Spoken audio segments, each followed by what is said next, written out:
Ya, jadi memang sebaiknya diam-diam ya Pak ya, diam-diam perginya begitu kalau bisa. Tapi ya sekarang memang orang kadang-kadang kan untuk mencari keikhlasan itu berat. Sulit. Makanya kalau kita lihat di dalam pernyataan ya Yusuf bin Asbat mengatakan, takhlisun niyah min fasadiha asyaddu 'alal 'amilina min tulil ijtihad. Mempertahankan kebersihan niat dari yang rusaknya atau mempertahankan keikhlasan itu lebih berat ya daripada beramal itu sendiri.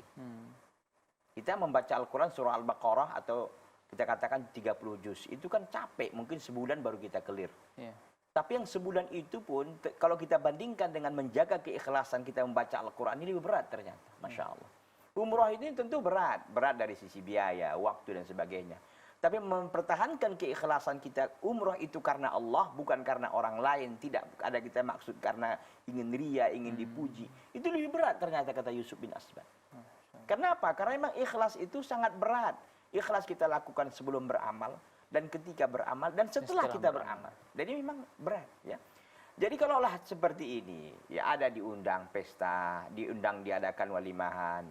Walimah safar itu bagus, nggak ada masalah ya walimah safar. Tapi dengan catatan tadi itu bisa menjaga keikhlasan. Hari ini kan Masya Allah, orang selalu mendokumentasikan, apalagi dengan teknologi yang mudah, kan, di-share lah. Mungkin hari ini dilaksanakan, detik ini juga bisa diketahui oleh orang banyak. Dengan media sosialnya, dengan Twitternya, Facebook, WhatsApp, segala macam itu, membuat bagaimana ya? Mempertahankan keikhlasan itu berat begitu kan. Bukan perkara mudah begitu. Kita pun tampil di sini, kita rasanya berat dalam pengertian untuk menjaga keikhlasan kita ini, bukan kita gaya-gayaan tampil seperti ini. Bahkan para ulama ujian terberatnya adalah keikhlasan. Ini yang dipusingkan karena nggak ada artinya kalau kita tidak mengikhlaskan itu karena Allah Subhanahu wa taala. Dan ini yang penting. Jadi maksud saya panjang cerita ini maksudnya apa? Maksudnya adalah ketika orang mengadakan walimah-walimah seperti ini, pastilah itu terbesit rasa. Pasti orang muji-muji kan. Masya Allah, antum Pak ya sudah bisa berumroh ya sama keluarga, Masya Allah ya. Selamat ya Pak ya. Setan kan bekerja saya katakan, dan mereka nggak ada liburnya itu. 24 jam mereka bekerja. Bagaimana tidak mereka akan memberikan was-was. Tengok tuh, kau dipuji kan. Itulah alhamdulillah gitu. Apalagi yang sudah haji nih Zat. Gitu. Dipanggil namanya harus ada haji, harus ada haji, ada hajinya gitu kan.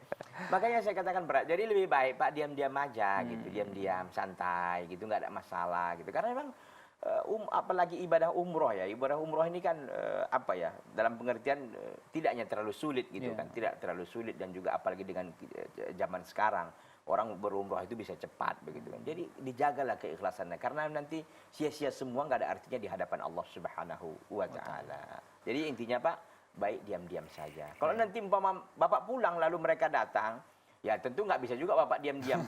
Artinya pasti tanya orang juga kan, kemana Bapak seminggu ini nggak ada, pastilah dibilang kan umroh gitu kan. Nanti ketika datang, orang datang lalu ya biasanya disampaikan bawa gula, bawa apa. Ya alhamdulillah nggak ada masalah, tapi dengan catatan tetap dijaga Pak keikhlasan itu, dijaga keikhlasan itu, dijaga sehingga ini benar-benar kelak akan menjadi penolong Bapak kelak di akhirat.